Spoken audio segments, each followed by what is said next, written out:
Do you have a question? Yes. I'm Barbara Hildebrand from Windsor Mead in Virginia, and what I want to know is, what did we do with the model laws? Did we send it to the National Association of Insurance Commissioners? What are we doing? Jacqueline.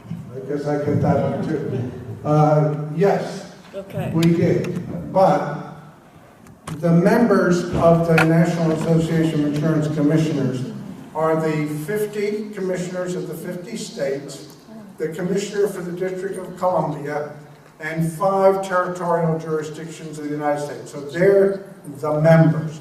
You need to have one of those people, or 2, hopefully, advocating with you.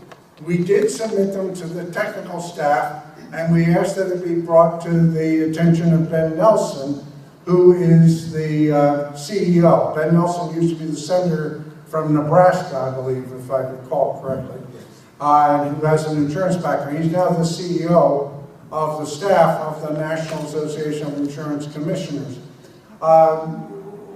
We've had trouble getting their attention. They have a senior issues task force, which is largely dormant.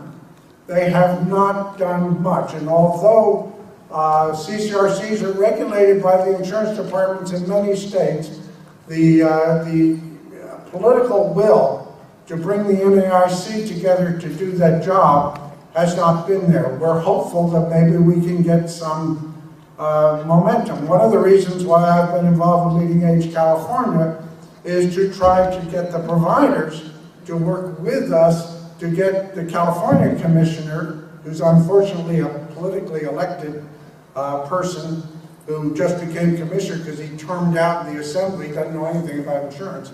But anyway, to get somebody to champion our model laws. The model laws are modeled completely after the same laws as applied to insurance contracts, and so they're totally familiar.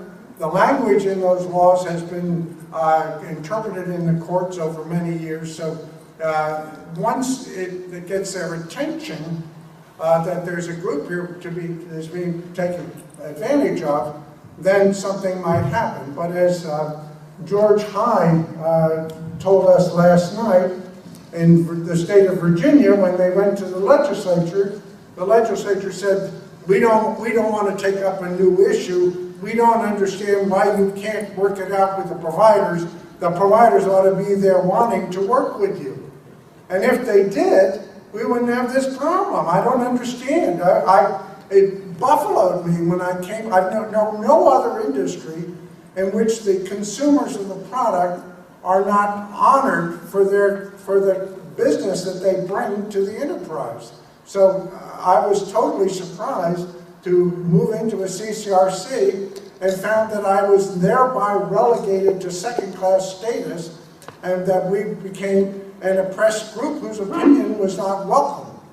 I've never understood this. So what are we going to do to keep pounding this nail until it makes purchase? Good question. Could you repeat it? She said, what are we going to do to keep pounding this nail until it makes purchase, which means until it takes hold?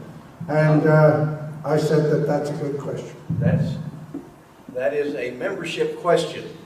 Why do we need NaCCRA? We need NaCCRA to mobilize residents in chapters, in communities, and then bring those chapters together into a state and identify who are the legislators and start having 25 communities that have 3 representatives, and you invite the legislators and say, here are some of our issues. And you then do your background check, and you find that Sam Flintstone from the 46th District's mother lives in the Exeter House CCRC, and he knows what you're talking about. So he starts the ball rolling.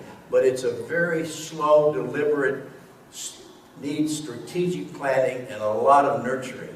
But it can be done, it will be done, and then you find somebody like Liz Tidyman, whose parents moved into a CCRC, and she started doing due diligence and going around to CCRCs and asking all these nasty questions that you heard from the panel, and writing stuff down, and saying, well, I want my parents to move in, but that's not acceptable.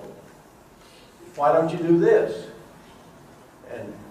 and it begins to create a climate. So here, we are now recruiting members for NACCRA who are children, adult children of people who are residents or who are potential residents. It's a whole new market in membership. I wanted to tell you that. I didn't tell you that at the board meeting. You'll all find on your tables enrollment forms for NACCRA.